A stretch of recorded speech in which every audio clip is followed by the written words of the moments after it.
네, 여러분 반갑습니다. 네, 김동현입니다.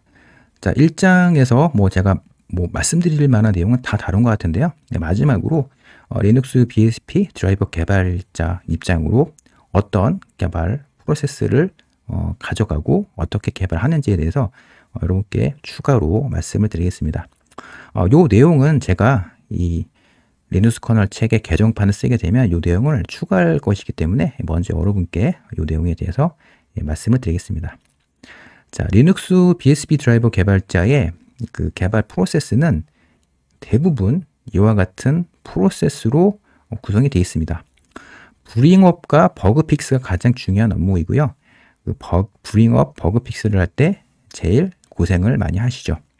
사실 그 개발하시는 제품군과 프로젝트의 특성에 따라서 어떤 단계의 개발이 제일 중요한지는 다를 수 있는데요. 그러니까 전반적으로 브링업과 버그 픽스 업무가 가장 많이 스트레스를 주는 그런 업무이고, 그리고 야근도 많이 한다고 합니다.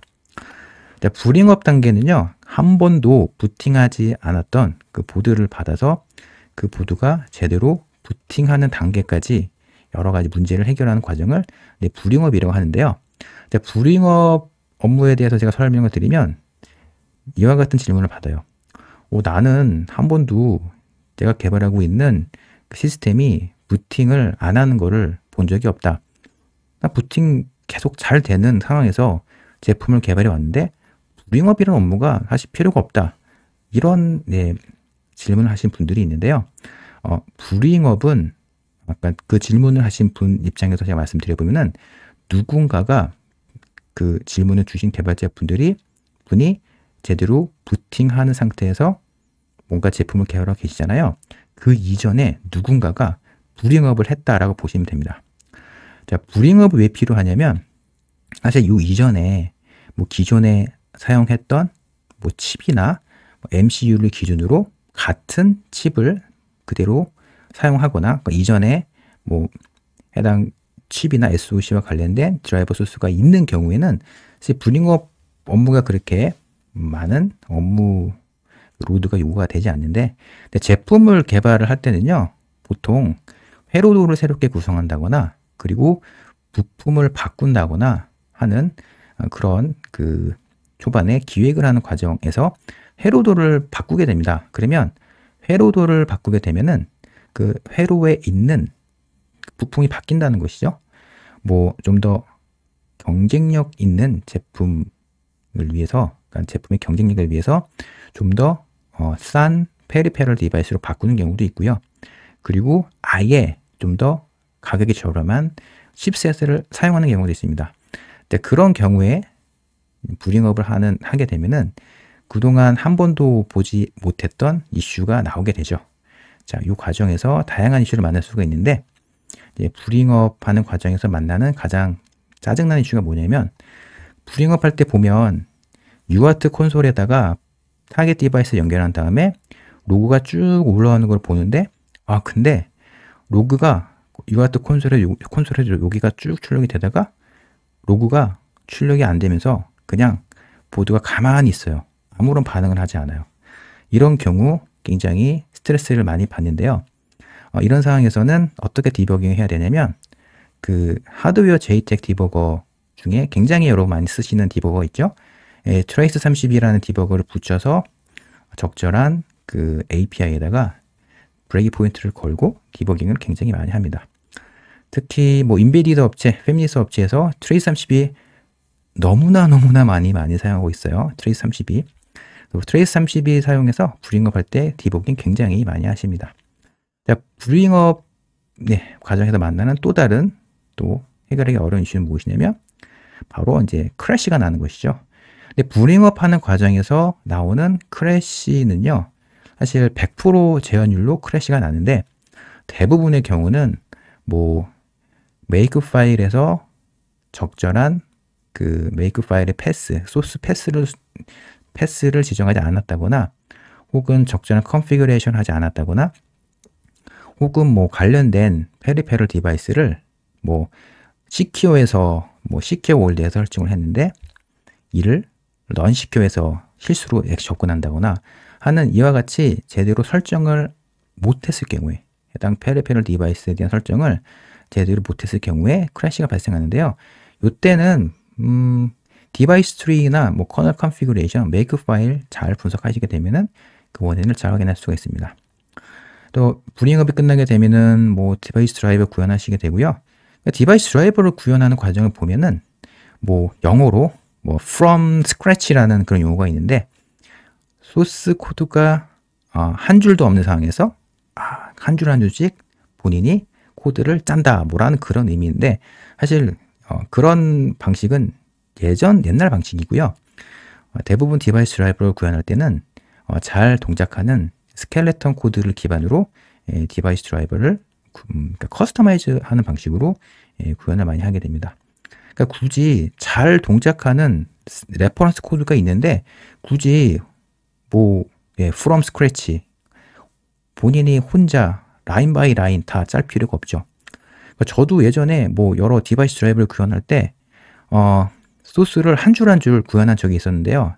되게 바보 같은 짓이었다는 생각이 들어요. 왜 그러냐면 굉장히 잘 동작하는 레퍼런스 코드가 이미 다 있어요. 다 있고 기터브도 많고, 그리고 뭐 레퍼런스 코드 굉장히 많습니다. 그 레퍼런스 코드를 잘 가져다가 적절하게 뭐 디바이스 트리라든가 컨피그레이션을 수정을 하게 되면은 좀 더 안정된 코드를 만들 수가 있는데, 근데 드라이버 바로 뭐 자기가 모든 코드를 다 구현하는 거, 뭐 사실 인베디드 시스템 소프트웨어 개발자 분들이라면 이런 목표를 가질 수만도 한데 그렇게 하시는 것보다는 잘 동작하는 유사한 디바이스 드라이버 코드를 잘 레퍼런스 하셔서 이렇게 커스터마이즈 하시는 게 더 좋습니다. 이거 개인적인 경험입니다.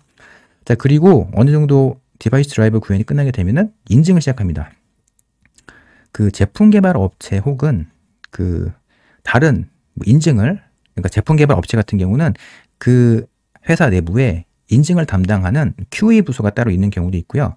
그리고 다른 업체의 어떤 용역을 통해서 인증을 대신해주는 그 서비스를 받기도 합니다. 그럼 이 과정에서는 그 스트레스 테스트를 진행을 해요. 요 관련된 인증을 하는 팀이라든가 인증 업체에서 테스트를 진행하는데, 그 테스트 같은 경우는 뭐 블랙박스 테스트, 뭐 그리고 뭐 화이트박스 테스트, 뭐 여러 가지 테스트가 있는데 다양한 방식으로 제대로 시스템이 안정화된 상태인지 여러 가지 테스트합니다. 뭐 이 과정에서 나오는 이슈 중에 단골로 나오는 이슈가 무엇이냐면 뭐 메모리 릭, 메모리 커럽션, 그리고 뭐 와치독 리셋 이런 이슈 나오죠. 네, 그런 이슈가 나오면 이 이슈를 해결해야 되죠. 이 버그를 잘 이제 수정을 해야 됩니다. 이와 같은 과정을 거쳐서 소프트웨어 버전이 프리즈가 되게 되면 양산 대응이라는 업무를 할 수도 있는데, 이 이후부터는 프로젝트의 타입에 따라서 양산 대응을 하지 않을 수도 있고요. 사후 관리를 안 할 수도 있습니다. 네, 양산 대응 같은 경우는 그 완제품을 개발하는 업체에서 양산 대응을 하는데요. 이 양산 대응을 그 해주는 대행 업체도 있습니다. 그러니까 어떤 제품이든 간에 해당 제품을 조립을 해서 양산을 하거든요. 근데 양산하는 과정에서 해당 부품이 정상적인 부품인지를 그 체크하는 인스펙션 테스트라는 걸 진행합니다. 이 과정에서 이슈가 나오면은 리눅스 BSP 드라이버 개발자가 양산 대응을 하기도 하고요. 양산 대응을 하는 다른 업체를 통해서 이 업무를 대응하기도 합니다.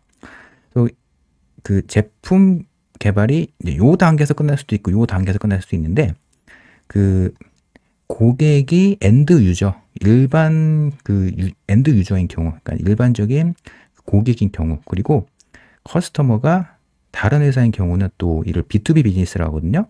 그때는 이후에 사후 관리 업무를 또 맡기도 합니다. 사후 관리 업무도 굉장히 스트레스를 많이 받을 수도 있는데요.